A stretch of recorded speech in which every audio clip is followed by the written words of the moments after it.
রাসূল ইসলাম বলতেন, আল্লাহ আমার আর আমার গুনার মাঝে এতটুকু দূরত্ব করে দাও, পূর্ব থেকে পশ্চিম যত দূর আমার আর আমার গুনার বোঝার মাঝে এতটুকু দূরত্ব তুমি করে দাও। সাদা কাপড় যেমনি ধুয়ে ফকফকা করা হয়, আল্লাহ আমাকে তুমি গুনামুক্ত করে ফকফকা সাদা বানিয়ে দাও, শুভ্র বানিয়ে দাও। আল্লাহ আমাকে তুমি বরফ দিয়ে, ঠান্ডা পানি দিয়ে, তুষারপাত দিয়ে ধুয়ে আমার গুনাহগুলো তুমি পরিষ্কার করে আমাকে তুমি নিষ্পাপ করে দাও। সূরা ফুরকানে আল্লাহ বলেছেন যে মূর্খরা যখন অনর্থক তর্ক করতে আসতে চায়, বিশ্বাসীরা তাদের সাথে ওই ফাঁদে তারা পা দেয় না। তারা কি করে? সালাম দিয়ে কেটে পড়ে। সব নষ্ট হতে পারে, মুমিনের নামাজ নষ্ট হতে পারে, নামাজকে হেফাজত করতে হবে। হাফিদু আলাস সালাওয়াত, আল্লাহ বললেন তোমাদের নামাজগুলোকে তোমরা হেফাজত করো। আগের যুগের উম্মতেরা সিনাগোগে না গেলে ইবাদত করতে পারতো না, চার্চে না গেলে ইবাদত করতে পারতো না, কিন্তু আমরা মসজিদেও নামাজ পড়তে পারি, বাইরেও পড়তে পারি। পাঁচটা বিশেষ বৈশিষ্ট্য আল্লাহ তাআলা বিষ্ণু ইসলামকে দিয়েছিলেন। এর মধ্যে একটা হচ্ছে জুইলাত লি আল আরদু কুল্লুহা মাসজিদান ওয়া তাহুরা, আল্লাহ আমার জন্য পুরো জমিনটারে মসজিদ বানায় দিয়েছে। সবার তো শুধু সূরাতুল মুমিনুনের প্রথম 10টি আয়াতের বিশেষ ফাজিলাত রয়েছে, তাৎপর্য রয়েছে। এই 10টি আয়াতের সংক্ষিপ্ত তাফসীর আমি আপনাদের সামনে পেশ করব ইনশাআল্লাহ বিইذنিল্লাহ। তো সূরাতুল মুমিনুন, আল্লাহ দেখেন মুমিনদের নামে সূরা দিয়েছেন সূরাতুল মুমিনুন, আবার কাফিরদের নামেও একটা সূরা ডেডিকেট করেছেন। সূরাটার নাম কি বলেন তো? সূরাতুল কাফিরুন। আবার মুমিনুন না কাফিরুন না, মাঝামাঝি আল মুনাফিকুন, তাদের নামও আল্লাহ একটা সূরা দিয়েছেন, সূরাতুল মুনাফিকুন। তো এই সূরাটা আমাদেরকে উৎসর্গ করা, আমাদের জন্য ডেডিকেট করা, মুমিনুন নামে এই সূরাটা। এই সূরাটা নাজিলের একটা প্রেক্ষাপট আছে, যেটাকে আরবিতে শানুন নুজুল বলে। ওটা বলে আমি মূল ব্যাখ্যা বা আলোচনার দিকে চলে যাচ্ছি। সম্মানিত সুধী, রাসূলুল্লাহ সাল্লাল্লাহু আলাইহি ওয়াসাল্লামের কাছে আল্লাহ তাআলা যে কোরআন নাজিল করেছেন, এই কোরআন যেটা লেটেস্ট ভার্সন অফ রেভিলেশনের সর্বশেষ ভার্সন, এটা আল্লাহ তাআলা বিষ্ণু ঈসা ইসলামের কাছে নানাভাবে নাজিল করতেন। কোরআন নাজিল হওয়ার অনেকগুলো পদ্ধতি ছিল, সবসময় একইভাবে কোরআন আসত। কখনো কখনো কোরআন আসতো মিসলা সলসালাতিল জাওয়াজ, আমরা ঘন্টা যখন বাজাই যে বিকট শব্দ হয়, এরকম বিকট আওয়াজে মাঝে মাঝে কোরআন নাজিল হতো। আপনাদের মনে থাকবার কথা, বাংলাদেশে আমরা যখন প্রাইমারি স্কুলে পড়তাম বা হাই স্কুলে পড়তাম, ঘন্টা শেষ হলে, একটা ক্লাস শেষ হলে দপ্তরে কি করতো বলেন তো? হ্যাঁ, দিত না? মনে পড়ে? পিকচারাইজেশন হচ্ছে? আচ্ছা, প্রচন্ড আওয়াজে ওই বেলের মধ্যে বাড়ি দিত, তখন আমরা বুঝতাম কি একটা ঘন্টা হয়েছে। এক ক্লাস শেষে একটা দিত, 2 ক্লাস শেষে 2টা, ক্লাস যখন সব শেষ তখন অনেকগুলো দিত, বুঝতাম যে ছুটি আমাদের। এরকম রিঙ্গিং বেল যদি বাজানো হয়, ঘন্টা বাজানো হয়, এটার যেরকম বিকট শব্দ, এরকম বিকট আওয়াজে মাঝে মাঝে কোরআন নাজিল হতো। রাসূল সাল্লাল্লাহু আলাইহি ওয়াসাল্লাম বলেন, এই প্রসেসে কোরআন রিসিভ করা আমার জন্য বড্ড কষ্টকর ছিল। আমরা যেন আয়েশা রাদিয়াল্লাহু তাআলা আনহা বলেন, প্রচন্ড শীতের রাতে আমরা কাঁপতাম শীতে, আর বিষ্ণু সাল্লাল্লাহু আলাইহি ওয়াসাল্লাম থামতেন। ওয়া ইন্না জাবিনাহু লা ইয়াতাফাসসাদু আরাফান, আমরা শীতে কাঁপতাম, কম্বল জড়িয়ে রাখতাম, আর বিষ্ণুনবীর কপাল বেয়ে ঘাম ঝরতো। সুবহানাল্লাহ বিহামদিহি। এইভাবে তিনি কষ্ট করে কোরআন রিসিভ করেছেন। এটা একটা পদ্ধতি। আরেকটা পদ্ধতি হচ্ছে মিসলা দাবিয়া সাউতিন নাহাল, মৌমাছির ভন ভন শব্দের মতো কোরআন নাজিল হতো। যখন নাজিল হতো, রাসূল সাল্লাল্লাহু আলাইহি ওয়াসাল্লামের মুখের সামনে, চেহারার সামনে মৌমাছি ভন ভন ভন ভন করলে যেরকম সাউন্ড, এরকম একটা সাউন্ড হতো। এটা সাহাবারা কাছাকাছি যারা থাকতেন ওনারা উইটনেস করেছেন অনেকবার। আজকের এই আলোচনাটা এটার সাথে প্রাসঙ্গিক, আমি বলবো আপনাদেরকে। 2টা পদ্ধতি গেল। আরেকটা পদ্ধতি হচ্ছে মে ওয়ারা এই হিজাব, পর্দার অন্তরাল থেকে সরাসরি আল্লাহ কথা বলতেন, রাসূল সাল্লাল্লাহু আলাইহি ওয়াসাল্লাম শুনতো। এটা কেবল একবারই হয়েছে, মেরাজের রাতে। তারপর মাঝে মাঝে ইউকা ফি কুলুবি রাসূলিল্লাহ, আল্লাহ রাসূল সাল্লাল্লাহু আলাইহি ওয়াসাল্লামের অন্তঃকরণে আল্লাহ তাআলা ঢেলে দিতেন ওহী। আচ্ছা, আবার কখনো কখনো জিবরাইল আলাইহিস সালাম ওনার মূল আকৃতিতে ওহী নিয়ে আসতেন। ওনার যে বিসূরাতিহিল আসলিয়া, জিবরাইল আলাইহিস সালামের যে মূল সূরাত, এই সূরাতে আসতেন। এই সূরাতে রাসূল সাল্লাল্লাহু আলাইহি ওয়াসাল্লাম জিবরাইল আলাইহিস সালামকে জীবনে 2বার দেখেছিলেন। একবার ওই যে হেরা গুহার ওখানে দেখেছিলেন, আর একবার সেই সিদরাতুল মুনতাহা মেরাজের রাতে দেখেছিলেন। 600 পাখা মেলে বিশাল আকৃতি নিয়ে পুরো দিগন্ত বিস্তৃত করে জিবরাইল আলাইহিস সালাম নেমে আসতেন। 2বার এভাবে রাসূল সাল্লাল্লাহু আলাইহি ওয়াসাল্লাম দেখেছিলেন। এভাবেও কোরআন নাজিল হতেন। আবার কখনো কখনো রাসূল সাল্লাল্লাহু আলাইহি ওয়াসাল্লাম এই যে হিউম্যান শেপে, মানুষের আকৃতিতে আসতেন, দেখতে মানুষের মতো লাগতো। মানুষের আকৃতিতে জিবরাইল আলাইহিস সালাম এসে কোরআন পৌঁছে দিয়ে যেতেন। বিষ্ণু সাল্লাল্লাহু আলাইহি ওয়াসাল্লাম বলতেন, এই প্রসেসে ওহী রিসিভ করা আমার জন্য সবচেয়ে সহজ ছিল। এটা তো খুব স্বাভাবিক, ন্যাচারাল, যে একজন মানুষ এসে আমার সাথে কথা বললে, মানুষ মানুষের সাথে কথা বলবে, এটা তো খুব ফ্লেক্সিবল হবে, কমফোর্টেবল হবে। বাকি পদ্ধতিগুলো রাসূল সাল্লাল্লাহু আলাইহি ওয়াসাল্লামের জন্য কঠিন ছিল। এবং এই সূরাতে যখন জিবরাইল আলাইহিস সালাম আসতেন, তখন দিহিয়াতুল কালবি আল আনসারী নামে এক সাহাবীর সূরাতে আসতেন। ওনার তওবাটা আল্লাহর কাছে খুব পছন্দ হয়েছিল। জাহেলি যুগে অনেক কন্যা সন্তানকে তিনি জীবিত প্রচিত করেছিলেন। পরে একবার এমন রিপেন্টেন্ট হলেন, অনুতপ্ত হলেন, অনুশোচনায় পড়ে আল্লাহর কাছে এমন কান্না করলেন, আর অনুশোচনার চোখের পানি আল্লাহ বড্ড পছন্দ করেন। অনুতপ্ত বান্দা যখন অনুতপ্ত হয়ে কাঁদে, তার চোখের পানি তার চোখ বেয়ে নাক বেয়ে জমিনে ড্রপ করার আগে আল্লাহ বান্দাকে মাফ করে দেয়। তো আল্লাহর কাছে এত পছন্দ হয়েছিলেন, মানুষের সূরাতে আসলে ওনার সূরাতে এসে তিনি কোরআন দিয়ে যেতেন বিষ্ণু ইসলামকে। তো মুসনাদে আহমদ ইবনে হাম্বল একটা হাদিস এসছে, উমরে ফারুক রাদিয়াল্লাহু তাআলা আনহু এই হাদিসটা বর্ণনা করেন। তিনি বলেন যে আমরা একবার বিষ্ণু ইসলামের পাশে বসা, হঠাৎ সামিআনা দাওয়িয়া সাউতিন নাহল, মৌমাছির ভনভন ভনভন শব্দ শুনতে পেলাম, কিন্তু তাকিয়ে দেখি কোনো মৌমাছি নেই। তখন বুঝলাম যে রাসূল সাল্লাল্লাহু আলাইহি ওয়াসাল্লাম ওহী রিসিভ করছেন। কি রিসিভ করছেন? ওহী রিসিভ করছেন। ঠিকই রাসূল সাল্লাল্লাহু আলাইহি ওয়াসাল্লাম কিবলামুখী হলেন, ফাস্তাকবালাল কিবলা। অনেকক্ষণ তিনি চুপ করে গম্ভীর হয়ে বসে থাকলেন, ওহী রিসিভ করলেন। এরপর সাহাবাদের দিকে তাকিয়ে উনি হেসে দিলেন, হেসে বললেন, এইমাত্র সূরাতুল মুমিনুনের প্রথম 10টা আয়াত আমার উপর নাজিল হয়েছে, এবং এই 10টা আয়াতে মুমিনদের 7টা বিশেষ বৈশিষ্ট্যের কথা বলা হয়েছে। মান আকামাহুন্না দাখালাল জান্নাহ, যে 7টা বৈশিষ্ট্য নিজের মধ্যে ধারণ করবে সে আল্লাহ জান্নাতের ওয়ারিস হয়ে যাবে।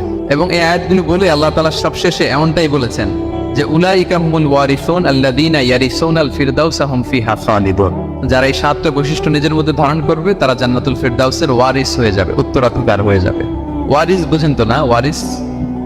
ওয়ারিস মানে হচ্ছে আপনি বাবার কাছ থেকে ইনহেরিটেন্স হিসেবে যেটা পেলেন।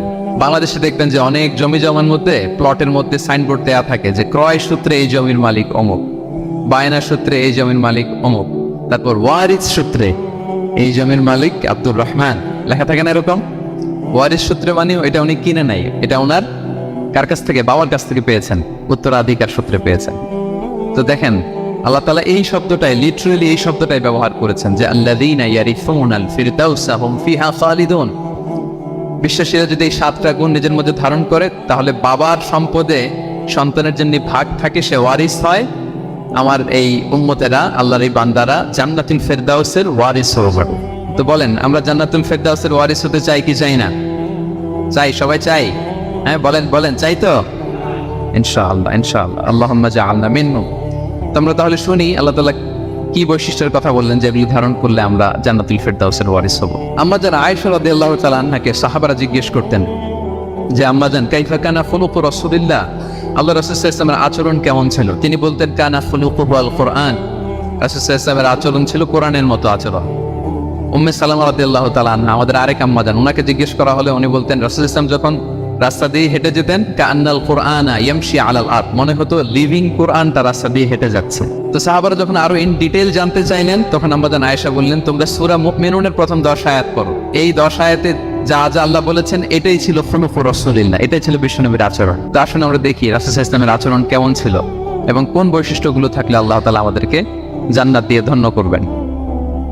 সূরাতুল মুমিনুনটা আল্লাহ তাআলা শুরু করছেন ক্বাদ আফলাহাল মুমিনুন আল্লাযীনা হুম ফি সালাতিহিম খাশিউন, অর্থাৎ সফল হয়েছে তারা, ঈমান এনেছে যারা।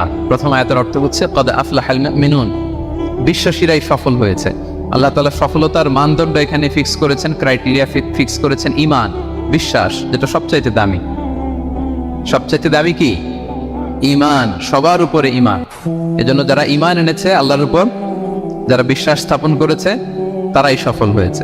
তো এই বিশ্বাসীদের কিছু গুণাবলী থাকতে হবে, কিছু ফিচার থাকতে হবে, তবেই তারা জান্নাতের ওয়ারিস হবে। সেগুলো কি আল্লাহ শুরু করছেন। আল্লাহ বললেন প্রথম বৈশিষ্ট্য হচ্ছে আল্লাযীনা হুম ফি সালাতিহিম খাশিউন। 7টা বৈশিষ্ট্যের প্রথমটা বলতেছি, সফল হয়েছে বিশ্বাসীরা, ওই বিশ্বাসীরা যারা তাদের সালাতে বিনয়াবনত থাকে, বিনম্র থাকে। সালাত যখন আদায় করে তারা খুশু খুদুর সাথে সালাত আদায় করে, এটা হচ্ছে প্রথম বৈশিষ্ট্য। বিনয়ের সাথে, খুশু খুদু মানে হচ্ছে অন্তরের একাগ্রতা এবং অঙ্গ প্রত্যঙ্গের একাগ্রতা। খুব সহজে আপনার অন্তরটাও থাকবে, এখানে আল্লাহর ভয় থাকবে, একাগ্র চিত্তে আপনি আল্লাহকে স্মরণ করবেন, আবার অঙ্গ প্রত্যঙ্গগুলোও ঠিক থাকবে, এগুলো নড়াচড়া করবে না। আমরা অনেকে সালাতে দাঁড়ালে খুব বেশি নড়াচড়া করি, সালাতে কিন্তু খুব বেশি মুভমেন্ট করা যায় না, এটা নিষেধ। খুব জরুরি প্রয়োজন ছাড়া মুভমেন্ট করা নিষেধ।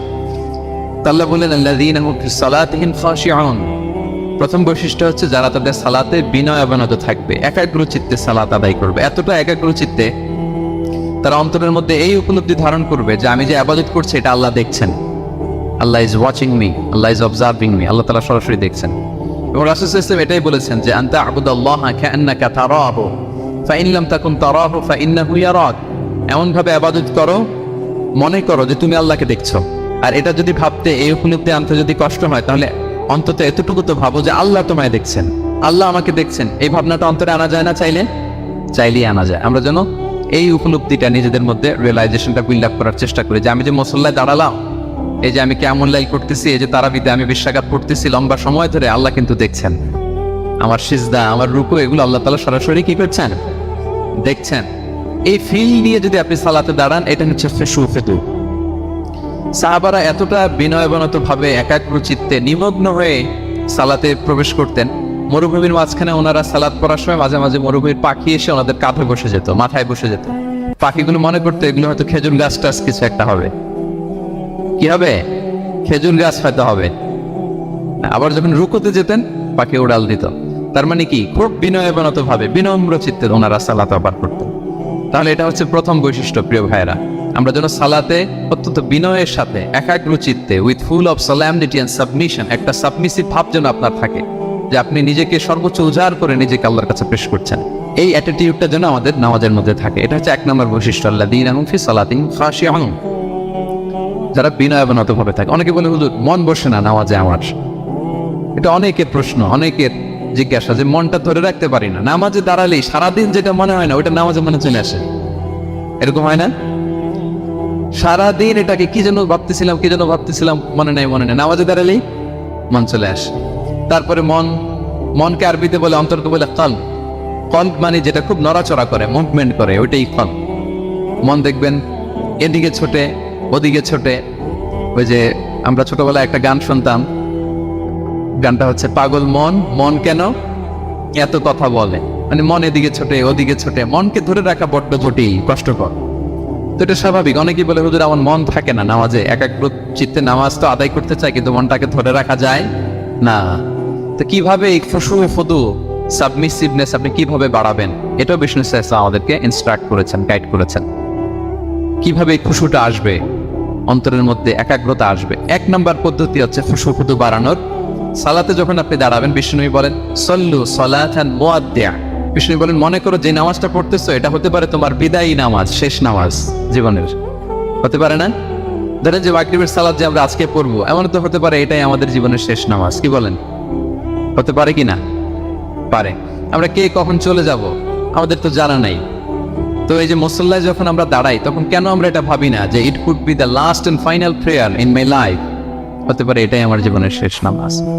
এটা যদি আপনি ভাবতে পারেন, তখন দেখবেন ঠিকই আপনার একাগ্রতা, সাবমিসিভনেস এটা বাড়তেছে। আপনাকে যদি বলা হয় যে আজকে রাত 10টায় তোমার দুনিয়ার সফর শেষ, নতুন স্টেশনে যেতে হবে, আলামুল বারজাকে, তোমার শেষ, তোমার মৃত্যু হয়ে যাবে। আজকে যে মাগরিব আর এই যে এশা আর যে তারাবির সালাত, এটাই তোমার লাস্ট আওয়াজ, যাও এটাই তোমার লাস্ট চান্স। এটা যদি আজকে আমরা জানি, এই হলরুমে যারা আছে, যদি এটা জেনে যায় যে আজকের তারাবিটাই শেষ তারাবি, শেষ সুযোগ, বলেন তো আমাদের অবস্থা কি হবে? প্রতিদিন ধরেন যে মাগরিবের নামাজের পরে একটু নিউজ দেখেন, একটু ফেসবুকে ঢুকেন, আজকে তো ঢুকবেন তাই না? ঢুকবেন কি করবেন আজকে? আল্লাহ সব বাদ দিয়ে ওযু করে আতর মেখে জায়নামাজটা ভিজিয়ে দীর্ঘ কিয়ামুল লাইল করবেন, সিজদায় পড়ে চোখের পানি দিয়ে জায়নামাজ ভিজিয়ে দেবো আমরা, ঠিক কিনা? কারণ আমি নিশ্চিত হতে পেরেছি এটাই আমার শেষ নামাজ। তো এটা তো প্রত্যেক সালাতের ক্ষেত্রেই আমাদের প্রযোজ্য। আসলে আমরা যে নামাজ পড়ি, যে কোনো নামাজে তো আমার শেষ চান্স হতে পারে। কি বলেন? হতে পারে কি পারে না বলেন তো? পারে। এই টেকনিকটা রাসূল সাল্লাল্লাহু আলাইহি ওয়াসাল্লাম শিখিয়েছেন, বলেছেন সাল্লু সালাতান মুআদ্দিয়া, মনে করে এটাই হতে পারে তোমার জীবনের শেষ নামাজ। আমাদের ইউনিভার্সিটিতে ইমাম বেসার, যিনি চিফ ইমাম, উনি নামাজের আগে একটা চমৎকার অ্যানাউন্সমেন্ট দেয়। উনি বলে যে লেটস পারফর্ম দিস সালাহ as if this is our last and final prayer. চলুন এমন ভাবে নামাজটা পড়ি, ভাবি যে হতে পারে এটাই আমার জীবনের শেষ নামাজ। তাহলে সম্মানিত, শুধু এই ভাবনাটা নিয়ে যদি আমরা মুসল্লায় দাঁড়াই, দেখবেন যে ওই দিন আপনার মনে দৃশ্যদিক যাবে না, একটা ভয় কাজ করবে যে হায় রে, হতে পারে এটাই আমার লাস্ট চান্স, আর আমার রবকে সিজদা দেওয়ার সুযোগ হয়তো আমি আর পাবো না। তাহলে এখন থেকে আমরা সালাতে যখন দাঁড়াবো এটা ভাববো যে this could be my last chance in my life, হতে পারে এটাই শেষ চান্স। আমি একাগ্র চিত্তে আমার সালাতটাকে আল্লাহর কাছে উপস্থাপন করি। কি বলেন, পাওয়া যাবে তো ইনশাআল্লাহ? খুশু খুদু বাড়ানোর 1 নম্বর টিপস। খুশু খুদু বাড়ানোর 2 নম্বর টিপস হচ্ছে তাড়াহুড়ো না করা। আমরা অনেকে তাড়াহুড়ো করি, রুকু থেকে হুট করে দাঁড়িয়ে যাই, তারপরে সোজা হয়ে দাঁড়িয়ে না থেকে তাড়াতাড়ি সিজদায় চলে যাই। 2 সিজদার মাঝখানে ধীরস্থির ভাবে বসার কথা, আমরা না বসে 2য় সিজদায় চলে যাই। এই প্রবণতা আমাদের অনেকের আছে না? এটা কিন্তু নিষেধ। তা'দীলুল আরকান, বাকি সব মাযহাবে এটা ফরজ। আপনি তাড়াহুড়ো করলে আপনার নামাজই হবে না। আর আমাদের মাযহাবে, হানাফি মাযহাবে এটা ওয়াজিব। ওয়াজিব তরক করলে সাউ সিজদা দিতে হয়। দুই সেজদার মাঝখানে আপনি সুস্থির হয়ে বসবেন। অনেকে দেখা যায় একটা সেজদা দিয়ে মাথা কোনো রকম উঠিয়েই আরেক সেজদায় বসেও নেই ঠিক মতো আরামসে, এরকম আছে না? এটা যদি কেউ করে আমাদের মাযহাব অনুযায়ী তার সেও সেজদা দিতে হবে। তাহলে এরকম তাড়াহুড়ো করা যাবে? আর এখন থেকে তো কি করবেন বলেন? ধীর স্থির ভাবে নামাজ পড়বো। No rushing in salah, no hastiness in salah. নামাজে রাশ করা যাবে না, রিল্যাক্সের সাথে আমরা নামাজ পড়বো, ধীর স্থির ভাবে নামাজ পড়বো। রুকু সিজদাগুলো খুব চমৎকার ভাবে আদায় করবো। রাসূল সাল্লাল্লাহু আলাইহি ওয়াসাল্লাম রুকু যে দিতেন, ওনার পিঠটা এত স্ট্রেট ফরওয়ার্ড হতো, সাহাবারা বলতেন লাউ ইস্তাকাররা আলাইহিল মা লাসাব্বা আলাইহিল মা আলাস্তাকাররা। পানি ভর্তি এক গ্লাস পানি যদি রাসূল সাল্লাল্লাহু আলাইহি ওয়াসাল্লামের রুকু দেওয়া পিঠের উপর রেখে দেওয়া হয়, পানিটাও পড়বে না, গ্লাসটাও ভাঙবে না। তার মানে এত স্ট্রেট ফরওয়ার্ড পিঠ ছিল। আবার রাসূল সাল্লাল্লাহু আলাইহি ওয়াসাল্লাম বলতেন আসওয়াউন নাসি সারিকাতান মান ইয়াসরিকু ফিস সালাত। তিনি বললেন সবচেয়ে বড় চোর যে নামাজে চুরি করে। সাহাবারা বললেন ওয়া কাইফা ইয়াসরিকু মিন সালাতিহি ইয়া রাসূলুল্লাহ, নামাজে আবার কিভাবে চুরি করে? রাসূল সাল্লাল্লাহু আলাইহি ওয়াসাল্লাম বললেন লা ইউতিমু রুকুআহা ওয়া সুজুদাহা, রুকু সেজদাগুলো সুন্দর করে আদায় করে না, সেই নামাজ চোর। আমরা যেন রুকু সেজদাগুলোকে খুব সুন্দরভাবে ধীরস্থিরভাবে যেন আমরা আদায় করি, আমরা যেন তাড়াহুড়ো না করি। রাসূল সাল্লাল্লাহু আলাইহি ওয়াসাল্লাম একবার মসজিদে নববীতে বসা এক সাহাবী এসে নামাজ পড়ে রাসূল সাল্লাল্লাহু আলাইহি ওয়াসাল্লামকে সালাম দিলেন। রাসূল সাল্লাল্লাহু আলাইহি ওয়াসাল্লামের সালামের উত্তর দিয়ে বলেন ইরজিআ ফাসাল্লি ফাইন্নাকা লাম তুসাল্লি, যাও তুমি আবার নামাজটা পড়ে আসো, তোমার নামাজ হয়নি। সাহাবী যে আবার নামাজ পড়ে আবার আসলেন, রাসূল সাল্লাল্লাহু আবার বললেন সাল্লি ফাইন্নাকা লাম তুসাল্লি, নামাজ পড়ে এসো, হয়নি। আবার গেলেন, আসলেন, আবার বললেন তুমি নামাজটা পড়ে আসো, হয়নি। এবার তো বেচারা কেঁদে দিয়ে বলে ইয়া রাসূলুল্লাহ লা উহসিনু মিন যালিক, এর চেয়ে ভালো পারি না আমি, আপনি আমাকে শিখিয়ে দেন। রাসূল ইসলাম তখন বললেন যখন নামাজে দাঁড়াবা ফাতিহা পড়বা আর একটা সূরা মেলাবা, ধীরস্থির ভাবে দাঁড়াবো। যখন রুকুতে যাবা হাত্তা তাতমাইন্না রাকিআন, ধীরস্থির ভাবে রুকু করবা। তুমি তাড়াহুড়ো করেছো, রুকু থেকে যখন সোজা হয়ে দাঁড়াবে ধীরস্থির ভাবে দাঁড়াবা, নাকি তাড়াহুড়ো করবেন? ধীরস্থির ভাবে দাঁড়াবেন, কয়েক সেকেন্ড দাঁড়াবেন, তাসবিহ পড়বেন, এরপরে সিজদায় যাবেন। যখন সিজদায় যাবা হাত্তা তাতমাইন্না সাজিদান, রিল্যাক্স। সালাতের মধ্যে কিভাবে থাকতে হবে?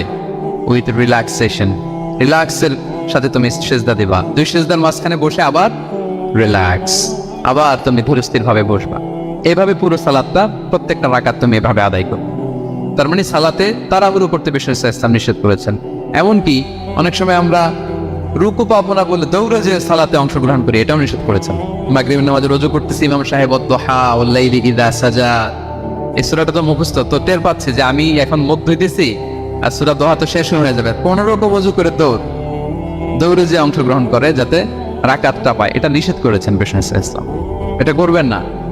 আপনি ধীরস্থির ভাবে ওযু করবেন, ধীরস্থির ভাবে যাবেন, তাড়াহুড়ো করবেন না। আপনি কার সামনে যাচ্ছেন? মালিকুল আমলাক, রাজা ভিরাজ, আরশের অধিপতি। আপনি তাড়াহুড়ো করে গেলে তো আপনি হাঁপাতে হাঁপাতে অস্থির হয়ে যাবেন, ব্রেথ ইন ব্রেথ আউট করতে করতে। ধীরস্থির ভাবে যাবেন, অংশগ্রহণ করবেন। রাসূল সাল্লাল্লাহু আলাইহি ওয়াসাল্লাম বলেন ইদা উকিমাতিস সালাতু ফালা তা'তুহা তাসাউ, নামাজ শুরু হয়ে গেলে দৌড়ে দৌড়ে যে অংশগ্রহণ করবে না। আলাইকুম বিসাকিনা, ধীরস্থির ভাবে যে অংশগ্রহণ করবে। ফামা আদরাকতুম ফাসাল্লু, ধীরস্থির ভাবে যে যতটুকু পাও অতটুকুই পড়ো। ওমা ফাতাকুম ফাআতিন, যেটা ছুটে যায় নিজে পরে দাঁড়িয়ে আদায় করে নাও। সুবহানাল্লাহি বিহামদি, কত সহজ করে দিয়েছেন। তাহলে সালাতে তাড়াহুড়ো করা যাবে? প্রিয় ভাইরা বলেন তো, তাড়াহুড়ো করা যাবে? আর আজকে থেকে না, আমরা তাড়াহুড়ো করবো না, আমরা ধীরস্থির ভাবে যে সালাতে অংশগ্রহণ করবো, তাহলে আপনার খুশু বাড়বে। দুইটা টিপস গেল। 3 নাম্বার হচ্ছে জামাতে সালাত আদায় করতে হবে, তাহলে আপনার একাগ্রতা বাড়বে। সালাতুল জামাআতি তাফদুলু সালাতাল ফারদি বি27 দারাজা, একাকী নামাজ পড়লে যে সওয়াব, জামাতে পড়লে 27 গুণ বেশি সওয়াব। রাসূল সাল্লাল্লাহু আলাইহি ওয়াসাল্লাম সবসময় জামাতে সালাত পড়তেন। ইন্তেকালের আগেও এই সালাতের ব্যাপারে তিনি আমাদেরকে ওসিয়ত করেছেন, বলেছেন আসসালাতু আসসালাত ওয়া মা মালাকাত আইমানুকুম। ইন্তেকালের আগ মুহূর্ত, এখন রুকু কবজ হবে, এর আগে উনি কি বলেছেন? সালাত, উম্মতেরা সালাত, নামাজ যেন নশমা। উমর ফারুক রাদিয়াল্লাহু তাআলা আনহুর সময়ে একজন অগ্নি উপাসক ছিল, তার নাম আবু লুবলু আল মাজুসি। উনি মুগীরা ইবনে শুআবা রাদিয়াল্লাহু তাআলা আনহু নামে এক সাহাবীর দাস ছিলেন, মুকাতাব দাস। কন্ট্রাক্ট ছিল যে এত টাকা দিলে তাকে আজাদ করা হবে। তো এই অগ্নি উপাসক মাজুসি এসে উমর ফারুককে বলে, খলিফাতুল মুসলিমিন, আমার মালিক সাহাবী মুগীরা আমার কাছে প্রতিদিন অনেক টাকা চার্জ করে। উনি বললেন তাই নাকি, কত চার্জ করে? বলে যে এত চার্জ করে। তো বলতেছে আচ্ছা তুমি তাহলে কি কাজ করো, কি কাজ জানো? বলে যে আমি খঞ্জর বানাতে জানি, ছড়ি, ছোট ছড়ি আর কি। বলতেছে ওরে আল্লাহ, যারা খঞ্জর বানাতে জানে তারা তো অনেক টাকা মেক করে, সেই হিসাবে তো মুগিরা বেশি চার্জ করে না, অল্পই চার্জ করছে। সে ইনসাফ করলো, চার্জই করেছে। কিন্তু এই আবু লুবাব মাজুসির এই কথাটা পছন্দ হয় না, সে রাগান্বিত হয়ে গেল। বলে, ওমর, সবার ক্ষেত্রে তুমি নরম আর আমাকে তুমি কঠিন নিয়ম শেখাও না, দাঁড়াও তোমাকে আমি দেখাচ্ছি। মনে মনে বলতেছে এটা। রেগে মেগে সে বাড়িতে এসে আজকে একটা খঞ্জর বানাইছে, 2 মুখ খঞ্জর। এটার হ্যান্ডেলটা মিডলে, এদিকেও মাথা ওদিকেও মাথা, এটা ধার করে প্রতিদিন 20 মাখায় এটাতে। আর মনে মনে বলে, ওমর দাঁড়াও তোমাকে আজকে আমি দেখাবো। তো ওমর ফারুককে আল্লাহ তাআলা স্বপ্নে দেখিয়েছেন যে একটা লাল মোরগ ওনাকে 3টা ঠোকর মেরেছে। উনি সাহাবাদের কাছে বলেছেন যে আমি স্বপ্নে দেখেছি একটা লাল মোরগ আমাকে 3টা ঠোকর মেরেছে। তো সে খঞ্জরকে ধার দিয়ে একদিন ফজরের নামাজে ওয়াকানু ইউসাল্লুনা বিগালাস, ওনারা খুব অন্ধকার থাকতে ফজরের নামাজ পড়তো। সে বুরনুস, এক ধরনের জুব্বা যেটার মাথা আছে, ওটা পরে হুডির মতো আর কি, হুডি চেনেন তো না, হুডির মতো একটা জুব্বা পরে সে অন্ধকারে, সে তো আসলে অমুসলিম, সাহাবাদের সাথে পিছনে দাঁড়াইছে নামাজের বান করার জন্য, আর এই খঞ্জরটা নিয়ে গেছে সাথে। ওমর ফারুক ফজরের সালাত শুরু করলেন, প্রথম রাকাত শেষ করলেন, দ্বিতীয় রাকাতের জন্য যখন দাঁড়াইছেন তখনই সে প্ল্যান মাফিক খঞ্জর বের করে ওমর ফারুকের পেটের মধ্যে 3বার স্টেমিং করলেন, আঘাত করলেন। করার সাথে সাথে ওমর ফারুক উল্টে পড়ে গেলেন আর বললেন, খাতালানি আল কালব, কোন এক কুকুর আমাকে আঘাত করেছে। তো সাহাবার ওমর ফারুককে ধরলেন, আর এই অগ্নি উপাসক এই খঞ্জর নিয়ে কাতারের মাঝখান দিয়ে 2 দিকে খঞ্জর চালাতে চালাতে যাচ্ছিলেন। যে সাহাবাই ধরে সেই আঘাতপ্রাপ্ত হয়ে ওখানে 7 থেকে 10 জন স্পট ডেথ, জায়গায় মারা গেছে। পরে এক সাহাবী নিজের জামা খুলে তার গায়ে ছুঁড়ে মারছে, তখন সে ওটাতে পেঁচিয়ে পড়ে গেছে। যখন বুঝে গেছে যে আমাকে ধরে ফেলবে, সে সুইসাইড করে ফেলছে, নিজেকে নিজে মেরে ফেলছে। ওমর ফারুক তো বেহুশ, ওনাকে নিয়ে যাওয়া হলো, পিছন থেকে একজন নামাজের ইমামতি করলেন। তো ওমর ফারুক রাদিয়াল্লাহু তাআলা আনহু হুঁশ ফিরে পেলেন।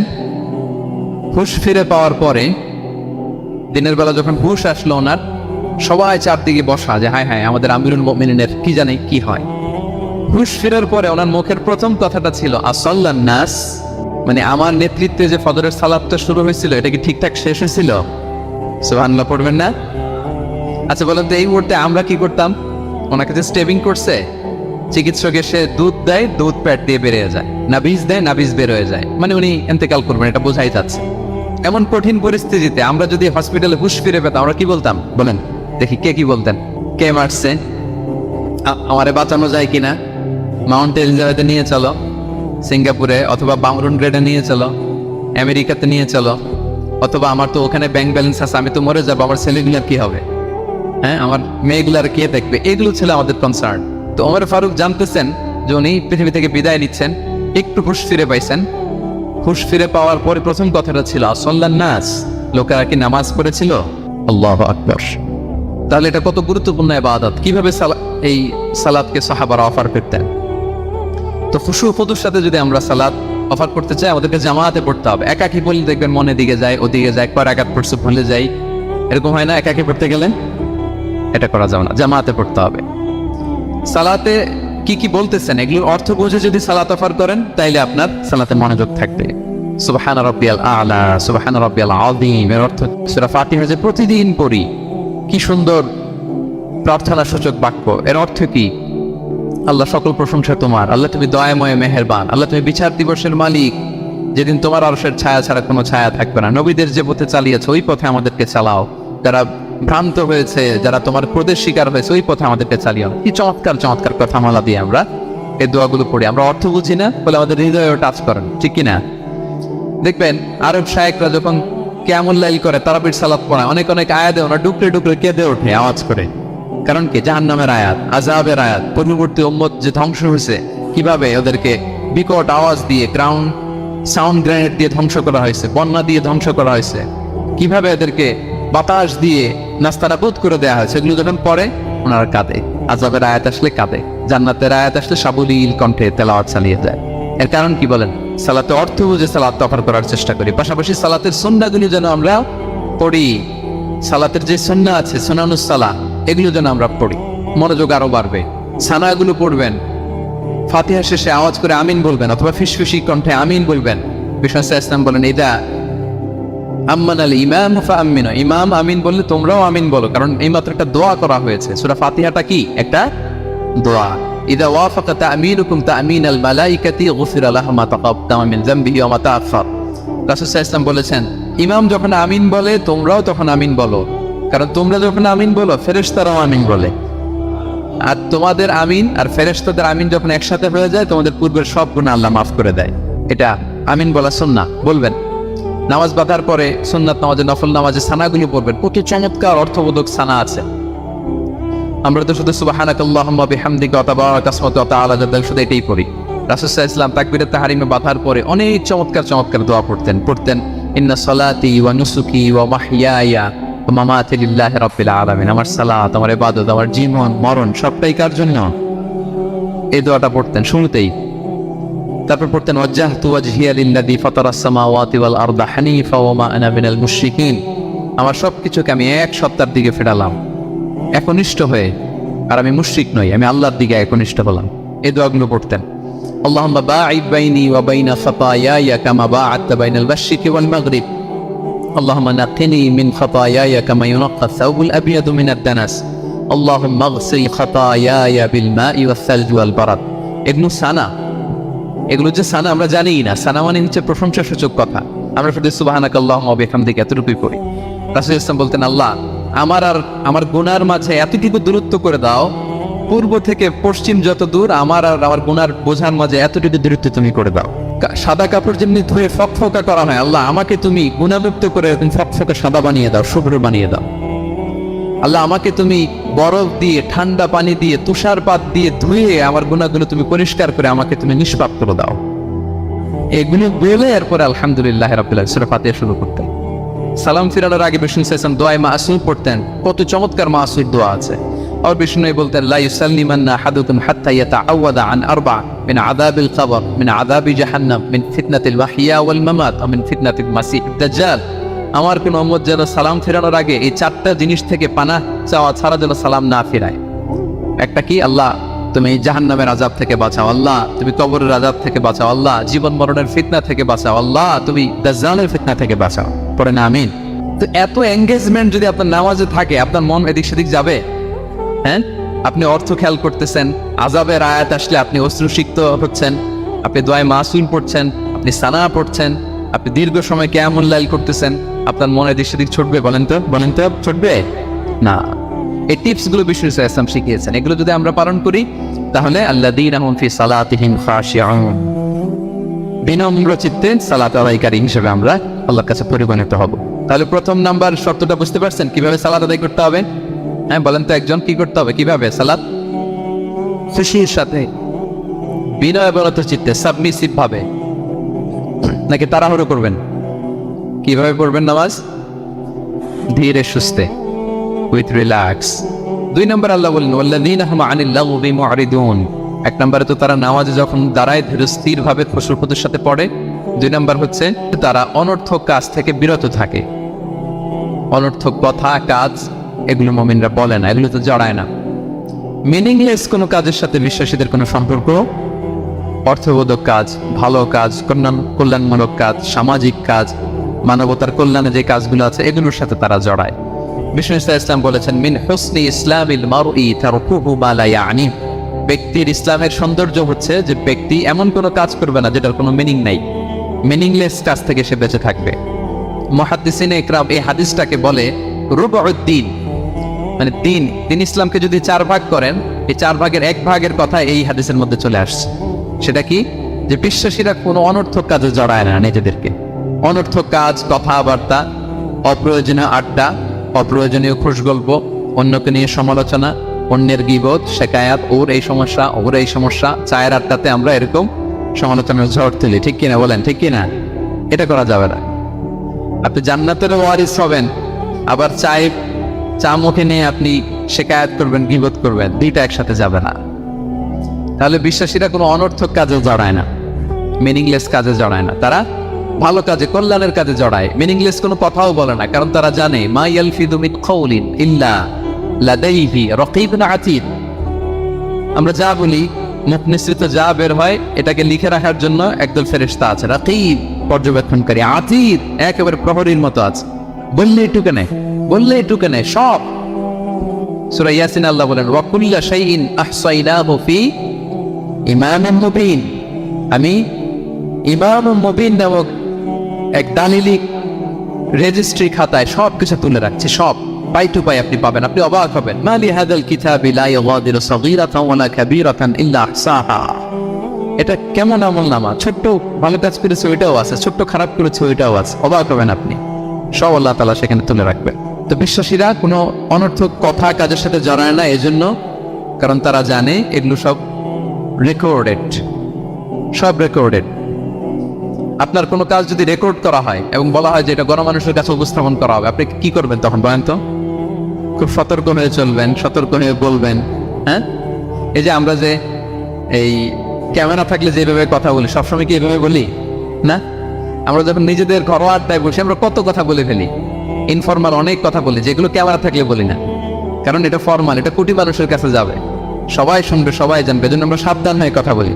তো এই যে এই ক্যামেরা কিন্তু অদৃশ্য ক্যামেরা চারদিকে আমাদের, ইমাম মুবিন নামক অদৃশ্য ক্যামেরা দিয়ে সব রেকর্ড করা হচ্ছে। রেকর্ড করে দিচ্ছেন কে? পাই টু পাই হিসাব চাওয়া হবে। আল্লাহর সুপ্রিম কোর্টের কাঠ গড়ায় সব হিসাব চাইবেন আল্লাহ তাআলা, আপনি যে দেখবেন। তো বিশ্বাসীরা এই সেন্সটা মাথায় রাখে, সব যেহেতু রেকর্ডেড, যা মনে চায় মুখ দিয়ে বলা যাবে, যা মনে চায় করা যাবে না।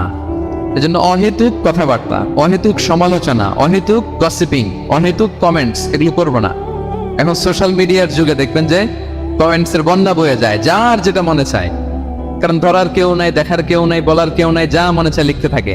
হ্যাঁ, বিশাল একজন বড় মাপের লোক, তার ওখানে যে লিখতেছে যা মনে চায়, গালি গালাজ, ওনাকে অ্যাডভাইস দেওয়া, নাসিহাত দেওয়া ইচ্ছে মতো।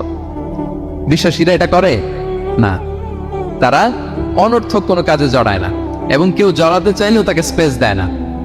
একদল আছে দেখবেন যে আপনি আজে বাজে কাজে জড়ান না, এটা আবার অনেকের ভালো লাগে না। তো তারা এসে আপনাকে জড়াতে যাবে, তর্ক করবে, আপনার সাথে ডিবেট করবে, পায়ে পাড়া দিয়ে ঝগড়া করবে, এরকম আছে না নাই? আপনার কমেন্ট বক্সে এসে দেখবেন যে গালি দিবে, হ্যাঁ, ট্যাগিং করবে, পোক করবে, আপনার মানে আপনাকে অস্থির বানাতে চাইবে। আপনি কি করবেন? আপনিও আরেকটা গালি দিয়ে দিবেন কমেন্টসে। আপনারও তো স্বাধীনতা আছে নাকি? আপনি দিবেন গালি, কি করবেন? সালাম দিবেন। কি দিবেন? ওয়াইদা খাতাবাহুমুল জাহিলুনা ক্বালু সালামা। সূরা ফুরকানে আল্লাহ বলেছেন যে মূর্খরা যখন অনর্থক তর্ক করতে আসতে চায়, বিশ্বাসীরা তাদের সাথে ওই ফাঁদে তারা পাবে না। তারা কি করে? সালাম দিয়ে কেটে পড়ে। তাহলে পায়ে পাড়া দিয়ে যদি কেউ এখান থেকে ঝগড়া করতে চায় আমাদের সাথে, আমরা কি করব? সালাম দিয়ে ওখান থেকে কেটে পড়বো। তাহলে বিশ্বাসীদের 2 নম্বর বৈশিষ্ট্য, ওয়াল্লাযীনা হুম আনিল লাগবি মুরিদুন, বিশ্বাসীরা অনর্থক কাজে জড়ায় না। 3 নম্বর হচ্ছে ওয়াল্লাযীনা হুম লিয-যাকাতি ফাঈলুন, বিশ্বাসীরা তাদেরকে যদি আল্লাহ তাআলা ধন সম্পদ দিয়ে সমৃদ্ধশালী করে, তারা যাকাত দেয়। কি দেয়? আপনারা যাকাত দেন তো নাকি? দেখে তো মনে হচ্ছে সবাই ব্যবসায়ী, হ্যাঁ, চেহারা দেখে মনে হচ্ছে মাশাআল্লাহ অনেক সম্পদের মালিক। যাকাত দিতে হবে। আমরা যে যাকাত দিই, এটা কি আমরা করুণা করি? বলেন তো না। যাকাত হচ্ছে গরিবের হক। ওয়াফি আমওয়ালিহিম হাক্কুন লিস-সাইলি ওয়াল মাহরুম, আল্লাহ বলে ধনীদের সম্পদে গরিবদের অধিকার আছে। তা আপনি যখন কারো অধিকার দিলেন, আপনি কি তার প্রতি করুণা করলেন? অধিকার কি করুণা বলেন তো? না। আপনার সম্পদে গরিবের অধিকার, আপনি করুণা করেন নাই, বরং আপনার থেকে যাকাত নিয়ে ওই গরিব আপনাকে করুণা করে গেছে। কারণ যাকাত নেয়া তার জন্য আবশ্যক না, আপনার দেয়া আবশ্যক। ও যদি বলে আমি যাকাত দিব না, তো আপনি কারে দিবেন? ও যাকাত গ্রহণ করে আপনাকে বাঁচালো। তাহলে credit goes to them, thanks goes to them. Islam চায় এই যে অর্থনৈতিক তারল্য, এটা সমাজে সবার কাছে থাক। এক পাশে গাছতলা, আরেক পাশে পাঁচতলা, এরকম বিভাজন ইসলাম চায় না। ইসলাম চায় সবার হাতে টাকা পয়সা থাক। কাইলা ইয়াকুনা দুলাতান বাইনাল আগনিয়াই মিনকুম, টাকা পয়সা যেন শুধু ধনীদের মধ্যে সার্কুলেট না হয়, সবার কাছে যেন যায়। এজন্য আল্লাহ বলেন তোমাদের সম্পদে গরিবের অধিকার আছে। এটা করুণা না, এটা অধিকার। আর যদি এই ফরজ ইবাদত আপনি আদায় না করেন, আল্লাহ বলেন কঠিন শাস্তি তোমাদের জন্য অপেক্ষা করছে। আল্লাযীনা ইয়াকিজুনা আয-যাহাবা ওয়াল ফিদ্দাতা ওয়া লা ইউনফিকুনাহা ফি সাবিলিল্লাহ ফাবাশশিরহুম বিআযাবিন আলীম। স্বর্ণ জমায়, রূপা জমায়, ব্যাংক ব্যালেন্স, যাকাত দেয় না, তাদের জন্য কঠিন আযাব, কঠিন আযাবের সুসংবাদ দিয়েছেন আল্লাহ। দুঃসংবাদ না, সুসংবাদ। মানে হেয় করে, তুচ্ছ করে আল্লাহ তাআলা বলেছেন।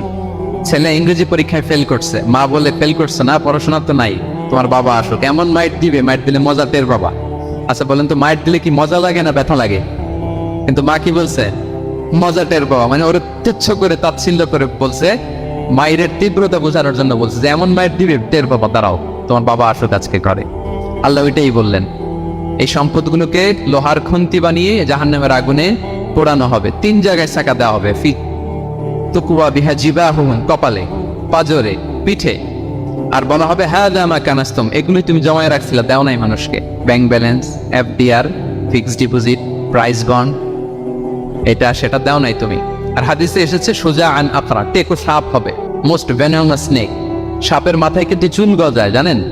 সাপের মাথায় পশম আছে, কিন্তু যেই সাপের যেটা বেশি বিষাক্ত ওইটার মাথায় পশমও থাকে না বিষের কারণে। এরকম সাপ, এই সম্পদগুলো সাপ হয়ে ছোবল মারবে আর বলবে আনা মালুন, আমি তোমার প্রাইস বন্ড, আমি তোমার ব্যাংক ব্যালেন্স, আমাকে খাওয়ার জন্য তো রাখছিলে, আজকে উপভোগ করো। আল্লাহু আকবার, আল্লাহ আমাদেরকে হেফাজত করুক। সো যাদের সম্পদ আছে আমরা যেন জাকাত দেই, হিসেব করে করে যেন দেই।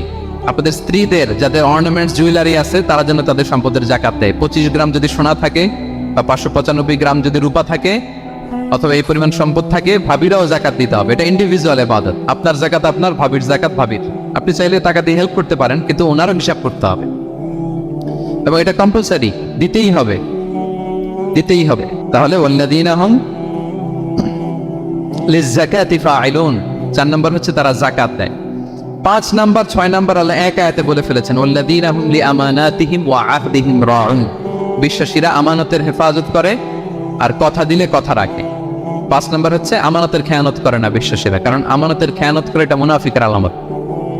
ইযা তুমিনা খানা, বিষ্ণু বললেন মুনাফিকদের বৈশিষ্ট্য হচ্ছে ওদের কাছে আমানত রাখলে ওটা আর পাওয়া যায় না পরে। এমন লোক আছে না সমাজে, আমানত রাখলে আর পাওয়া যায় না। তারা কি মুমিন না মুনাফিক বলেন তো? ইন্নাল্লাহা ইয়া'মুরুকুম আন তুআদ্দুল আমানাতি ইলা আহলিহা, আল্লাহ বলেছেন যার আমানত তাকে বুঝিয়ে দাও। বিষ্ণু ইসা ইসলামকে মক্কার লোকেরা 2টা উপাধি দিয়েছিল, এক হচ্ছে আস-সাদিক, দুই হচ্ছে আল-আমিন। সাদিক মানে সত্যবাদী। কারা দিয়েছিল? ঘোর শত্রুরা, অপোজিশন পার্টি, তারা উপাধি দিয়েছে। একটা হচ্ছে সাদিক মানে কি, আরেকটা হচ্ছে আল-আমিন, বিশ্বস্ত। এতটা বিশ্বস্ত যে বিষ্ণু ইসা ইসলাম মক্কা থেকে মদিনায় যেদিন হিজরত করতে যাবেন, আমানতের জিনিসগুলো উনি আলী রাদিয়াল্লাহু তাআলা আনহুর কাছে রেখে গিয়েছিলেন। এত এত আমানতের সম্পদ ওনার ঘরে ছিল। এই ডিপোজিট বুঝিয়ে দিতে আলী রাদিয়াল্লাহু তাআলা আনহু টানা 3 দিন সময় লেগেছে মক্কাবাসীদের আমানত বুঝিয়ে দিতে। সো যার আমানতদারিতা নাই তার ঈমান নাই। বিষ্ণু বলেছেন লা ঈমানা লিমান লা আমানা চালা, যার আমানতদারিতা নাই ওর ঈমানই নাই। এবং আমানত ধ্বংস হয় এটা কিয়ামতের আলামত। ইযা দুইয়াতিল আমানাতু ফান্তাযিরিস সাআ, যখন আমানত নষ্ট হবে তোমরা কিয়ামতের অপেক্ষা করো। এখন বলেন তো আমাদের সমাজে আমানতের কি অবস্থা? খুবই খারাপ। আল্লাহু আকবার। আমানতটা কিন্তু এই যে এই ভাই আমাকে 2000 রিঙ্গিট রেখে বলছে আগামী মাসে এটা আমি নিব, একটু রাখেন, শুধু এটাই আমানত না। আল্লাহ আপনাকে যে পুরো সম্পদ দিয়েছেন এটা আমানত। আপনার ব্যবসা প্রতিষ্ঠান এটা আল্লাহর দেয়া আপনার কাছে আমানত। আপনার ছেলে আছে, মেয়ে আছে, স্ত্রী, তারা আল্লাহর দেয়া আমানত আপনার কাছে। আপনার নেম, আপনার ফেম, আপনার পাওয়ার, আপনার নলেজ, এগুলো আল্লাহর দেয়া আমানত। আপনি দেশের প্রধানমন্ত্রী, পুরো দেশটা আপনার কাছে আমানত, ঠিক কিনা? এই আমানতের ব্যাপারে জিজ্ঞেস করা হবে। বিশ্বাসীদের বৈশিষ্ট্য তারা আমানতকে হেফাজত করে, আমানত রক্ষা করে। আমানতের খেয়ানত তারা কোশ্চিনকালেও করে না। 6 নম্বর হচ্ছে ওয়া আহদিহিম রাউন, বিশ্বাসীরা কথা দিলে কথা রাখে, তারা ওয়াদার খেলাফ করে না। ওয়াদার খেলাফ করাও কিন্তু মুনাফিকের আলামত। ওয়াইদা ওয়াদা আখলাফা, ওয়াদা দিলে মুনাফিকরা এটা খেয়ানত করে, তারা কথা দিয়ে কথা রাখে না। এবং আপনি কাউকে কথা দিয়ে যদি না রাখেন, এরকম প্রত্যেকটা প্রমিস, কমিটমেন্টের ব্যাপারে আপনি জিজ্ঞাসিত হবেন। আল্লাহ বলেন ওয়াউফু বিল আহদি ইন্নাল আহদা কানা মাসউলা, কথা দিলে কথা রাখো। ছেলে মেয়েদের কথা দিলে কথা রাখবেন, বন্ধু বান্ধবদেরকে কথা দিলে কথা রাখবেন, স্ত্রীকে কথা দিলে কথা রাখবেন। প্রমিস দিলে এটা রাখতে হবে, কারণ এর ব্যাপারে জিজ্ঞেস করা হবে। নবীদের মধ্যে ইসমাঈল আলাইহিস সালাম ওয়াদা রাখার ব্যাপারে খুব বেশি সোচ্চার ছিলেন। সব নবীরাই ছিলেন, উনি বেশি সোচ্চার। এজন্য আল্লাহ বলেন ওয়াজকুর ফিল কিতাবি ইসমাঈল ইন্নাহু কানা সাদিকাল ওয়াদি ওয়া কানা রাসূলান নাবিয়্যা। উনি ছিলেন সাদিকাল ওয়াদ, প্রতিশ্রুতি রাখতেন। এক লোকের সাথে ওনার কথা হলো যে আগামীকাল বিকেলে ওনারা দেখা করবেন। ইসরাঈল সাল্লাম বিকেলবেলা আগামীকাল যে এক গাছের নিচে কমিটমেন্ট ছিল যে অপেক্ষা করলেন, কিন্তু ওই লোক আসে নাই, ভুলে গেছে। ইসমাঈল সাল্লাম ভাবলেন আজকে ভুলে গেছে, মনে হয় আগামীকাল আসবে, আগামীকাল আমি যাব। এরপরের দিন আল্লাহ নবী ইসমাইল যে ওই লোকের জন্য ওখানে হাজির, কিন্তু ওই লোক ওই দিনও আসে নাই। ইসা আলাইহিস সালাম বললেন মনে হয় এরপরের দিন আসবে। ইসা আলাইহিস সালাম এরপরের দিনও যায় হাজির। এভাবে একদিন দুই দিন না, টানা 30 দিন উনি আসরের পরে ওই গাছের নিচে ওই লোকের জন্য অপেক্ষা করেছেন। কারণ ইন্নাল আহদা কানা মাসউলা, কথা দিলে কথা রাখতে হবে। দেখেন আমরা কথা দিয়ে কথা রাখি তো নাকি? সবাই বলেন এই চেষ্টা করতে হবে, রাইট? কথা দিলে আমরা যেন কথা রাখি। সব শেষে 7 নাম্বার আল্লাহ বললেন ওয়াল্লাযীনা হুম আলা সালাওয়াতিহিম ইউহাফিজুন, বিশ্বাসীরা তাদের সালাত হেফাজত করে। একটু খেয়াল করে দেখেন, 7টা গুণের প্রথমটাও কি নিয়ে? সালাত নিয়ে। আবার শেষটাও। তার মানে কি বোঝা গেল? এটা বেশি গুরুত্বপূর্ণ না কম গুরুত্বপূর্ণ? সব নষ্ট হতে পারে, মুমিনের নামাজ নষ্ট হতে পারে, নামাজকে হেফাজত করতে হবে। হাফিজু আলাস সালাওয়াত, আল্লাহ বললেন তোমাদের নামাজগুলোকে তোমরা হেফাজত করো। আগের যুগের উম্মতেরা সিনাগোগে না গেলে ইবাদত করতে পারতো না, চার্চে না গেলে ইবাদত করতে পারতো না, কিন্তু আমরা মসজিদেও নামাজ পড়তে পারি, বাইরেও পড়তে পারি। 5টা বিশেষ বৈশিষ্ট্য আল্লাহ তাআলা বিষ্ণু ইসলামকে দিয়েছিলেন। এর মধ্যে একটা হচ্ছে জুইলাত লি আল আরদু কুল্লুহা মসজিদান ওয়া তাহুরা, আল্লাহ আমার জন্য পুরো জমিনটারে মসজিদ বানায় দিয়েছে। পুরো জমিন। আপনি ফ্লাই করতেছেন, বিমানে পড়তে পারবেন। আপনি সাগরে আছেন, জাহাজে পড়তে পারবেন।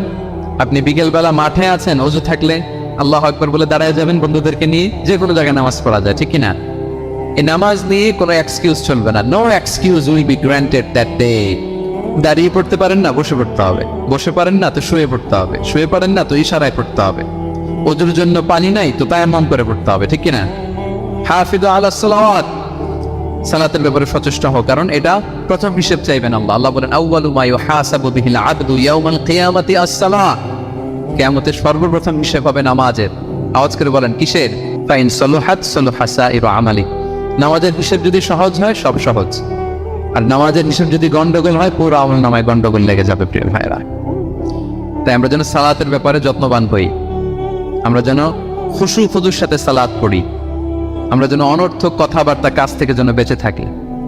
আল্লাহ যাদেরকে আমাদেরকে সম্পদ দান করেছেন, আমরা যেন ফরজ যাকাতটুকু আদায় করি, আমরা যেন আমানতের ব্যাপারে সাবধান হই, সচেতন হই, আমানতকে যেন রক্ষা করি, আমরা যেন কথা দিলে কথা রাখি, এবং যে কোনো মূল্যে আমরা যেন সালাতকে হেফাজত করি। আমাদের ইসলামী তাওয়াক্কুল হচ্ছে আপনি আপনার সাধ্যের সবটুকু করবেন, করার পরে ফলাফল কি আসবে? ফলাফল কি আমার হাতে? কার হাতে? এই জন্য আপনি আল্লাহর উপর তাওয়াক্কুল করবেন। কিন্তু কাজ বাদ দেওয়া যাবে না। অনেকে নিজেদের অপারগতা, দুর্বলতা, কর্মহীনতা আর অলসতাকে তাওয়াক্কুল বানায় ফেলছে। কাজ করতে মনে চায় না, অলসতা তাওয়াক্কুল করলাম, বলে তো এটা তাওয়াক্কুল হয়েছে না। এই অপারগতা, অলসতার নাম তাওয়াক্কুল নয়। তাওয়াক্কুল মানে হচ্ছে কোনো কাজের পরিকল্পনা করা, এরপরে পরিকল্পনা বাস্তবায়নের উপায় খুঁজে বের করা, এবং নানা কিছুর সহযোগিতা নিয়ে সেটা বাস্তবায়নের প্রাণান্তকর চেষ্টা করা, সব করা, আপনার রোল প্লে করা। আপনার রোল প্লে করা শেষ, এরপর কর্ম শেষে ফলাফলের জন্য আপনি আল্লাহর উপর তাওয়াক্কুল করবেন। তো কিচ্ছু না করে হাত গুটিয়ে বসে থেকে যদি বলেন তাওয়াক্কুল করলাম, আল্লাহ ভরসা, হয়েছে? তাওয়াক্কুল হয়েছে? হয় নাই।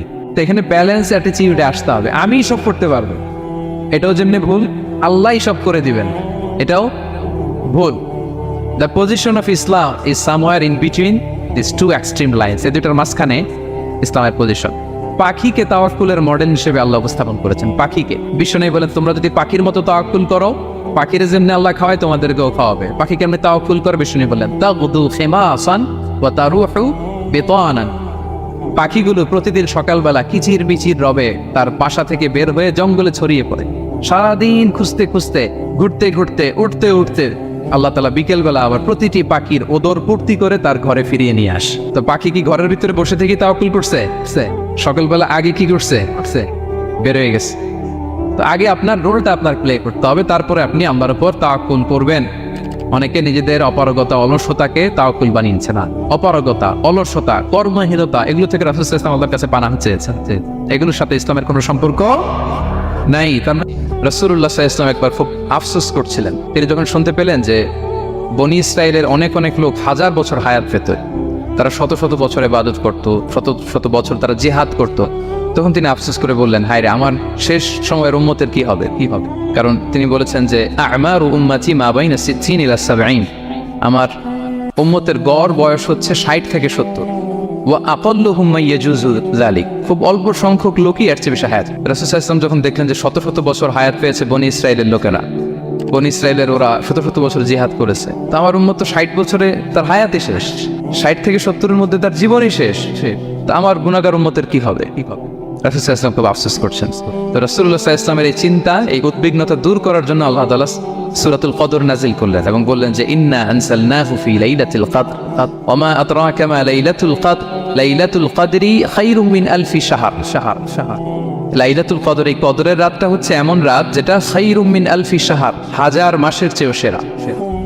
1000 মাস লাগাতার ইবাদত করলে যে সওয়াব, কদরের রাতে ইবাদত করলে এর সমান সওয়াব হবে নাকি? সমান হবে না। আল্লাহ তাআলা বলেছেন খায়রুম মিন আলফি শাহর, না এর চেয়েও শ্রেষ্ঠ, এর চাইতেও বেশি। 1000 মাসে, অর্থাৎ 1000 মাসে হয় 83 বছর 4 মাস। তো কদরের রাতে যদি আমরা ইবাদত করি তাহলে 83 বছর 4 মাস ইবাদত করলে যে সওয়াব, সে সওয়াব আল্লাহ তাআলা আমাদের আমলনামায় নসিব করবেন। তো আমরা যেন এই কদরের রহমত বরকত থেকে যেন আমরা বঞ্চিত না হই। তো রাসূল সাল্লাল্লাহু আলাইহি ওয়াসাল্লামকে সান্ত্বনা দেওয়ার জন্য যে হে নবী আপনি চিন্তিত হবেন না, বনি ইসরাইলের অনেক লোক 1000 বছর হায়াত পেয়েছে, শত শত বছর ইবাদত করেছে, জিহাদ করেছে, তারা হায়াত পেয়েছে বেশি কিন্তু তারা কদর পায়নি। আর আপনার উম্মতকে আমি হায়াত দিয়েছি কম কিন্তু তাদেরকে কদর দিয়েছি। সুবহানাল্লাহি বিহামদি, লাইলাতুল কদর দিয়েছি, যে কদরের রাত 1000 মাসের চেয়েও সেরা। তো এই কদরের রাতকে আবার লাইলাতুল মুবারাকাও বলা হয়েছে। ইন্না আনসালনাহু ফি লাইলাতিন মুবারাকা, এটা বরকতময় রাত। ফিহা ইউফরাকু কুল্লু আমরিন হাকিম, সব বিজ্ঞোচিত প্রাজ্ঞোচিত বিষয়ের ফয়সালা হয়। এটা বেসিক্যালি একটা বাজেট রাত বলা যায়। এ রাতে আগামী 1 বছরে আমাদের কি ঘটবে না ঘটবে আল্লাহ তাআলা এটার বাজেট করেন, এটাকে রিভাইজ করেন। সো এই রাতটা অনেক গুরুত্বপূর্ণ। তো এই কদরের রাত এটা কবে এটা স্পেসিফিক ছিল, মানে সুনির্দিষ্ট ছিল। রাসূল সাল্লাল্লাহু আলাইহি ওয়াসাল্লাম আমাদেরকে জানাতে চেয়েছিলেন কবে, কিন্তু রাসূল সাল্লাল্লাহু আলাইহি ওয়াসাল্লাম জানাতে পারেননি। সেই বুখারীতে এসেছে যে রাসূল সাল্লাল্লাহু আলাইহি ওয়াসাল্লাম খারাজান নবী সাল্লাল্লাহু আলাইহি ওয়াসাল্লাম লিয়ুখবিরানা বিলাইলাতিল কদর। উবাদা ইবনে সামিত রাদিয়াল্লাহু তাআলা আনহু বলেন রাসূল সাল্লাল্লাহু আলাইহি ওয়াসাল্লাম আমাদেরকে জানাতে বের হয়েছিলেন যে কবে কদরের রাতটা। ফাতালাহা রাজুলান মিনাল মুসলিমিন, হঠাৎ মুসলমানদের মধ্যে থেকে 2 জন ঝগড়া লাগলো, তর্ক লাগলো। আর রাসূল সাল্লাল্লাহু আলাইহি ওয়াসাল্লাম হঠাৎ করে ওই ঝগড়ার দিকে খেয়াল করলেন, ওইদিকে খেয়াল করে ওই তারিখটার কথা তিনি ভুলে গেলেন। ফারুফিআত, রাসূল সাল্লাল্লাহু আলাইহি ওয়াসাল্লাম বললেন আমার হৃদয় থেকে, অন্তঃকরণ থেকে এটাকে উঠিয়ে নেওয়া হবে। এখন আমি মনেই করতে পারছি না এটা কি 23 না 25 না 27 না 29, আমি মনে করতে পারছি না। এজন্য রাসূল সাল্লাল্লাহু আলাইহি ওয়াসাল্লাম বলেছেন যে তবে আমি এতটুকু মনে করতে পারছি, ফালতামিসুহা ফিল আশরিল আওয়াখিরি ফিল বিত্রি, রমাদানের শেষ দশকের ফজর রাত্রিগুলোতে তোমরা কদর তালাশ করো।